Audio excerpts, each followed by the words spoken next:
Here's an example to illustrate the advantages and disadvantages of price controls. So let's take into account an example that looks at minimum wage. So minimum wage, as we know, is the legal minimum you could pay someone for work. So here the good in question is someone's labor. And let's say that initially people in this certain sector, whether it's working in a grocery store or something else, were getting paid $8 an hour. And all of a sudden we introduce a price floor. And naturally this minimum wage would be above what people are currently paid, or else it doesn't make any sense to introduce it. So let's set it up as such. So once again, the arrows are pointing up because it's a price floor, and because this intersection point is no longer available, it is binding and it does have an impact on the economy. So in this situation here, we could try to look at what will be the impacts. Who will gains and who loses? And I would say that from all these examples, the easy way to see this is that there's going to be, and who gains, there will be one person, and who loses, there's going to be one usual suspect as well, one other person.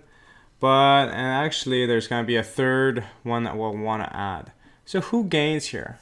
Well, the first impact here, if I have a minimum wage of $10, I used to get paid $8, now I get paid $10. I could say that who gains is the workers who have a salary rise.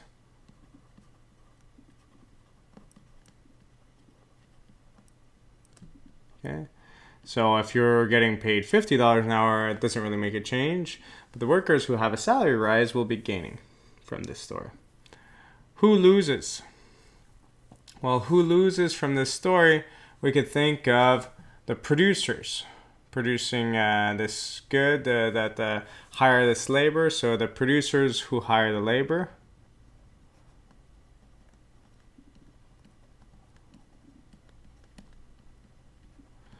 These are the two obvious ones. What else can we add? Okay, there's a third group of people that actually loses in this case. So the less obvious one, I'll write it up here. Who else loses?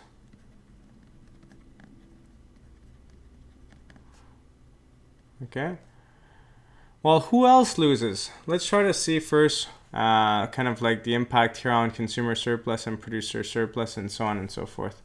So the seller of this good, which is the worker, used to have this area here above their kind of production costs and so on and so forth.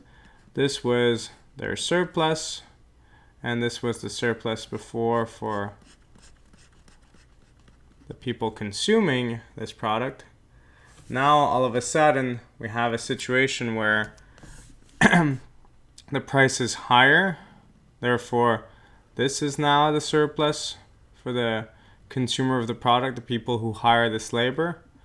But if I think of the surplus to the people supplying this good, the workers, I've lost a section here. Why? Because at this price here, I have a smaller amount of workers demanded. Therefore, this area here would be my producer surplus. Okay. So we could think, well, the surplus to the workers is greater than it was before, so it's better off overall. However, what we notice here is this kind of gap here. What has happened? Well, some workers used to be employed at $8 an hour, and now at this higher minimum wage rate, who else loses? Some workers lose their job. Okay. The easy way to kind of memorize this is you'll always have, from any price control, a winner and a loser. And from the winning category, whether it's the suppliers of the good or the demanders of the good, there will be someone who loses.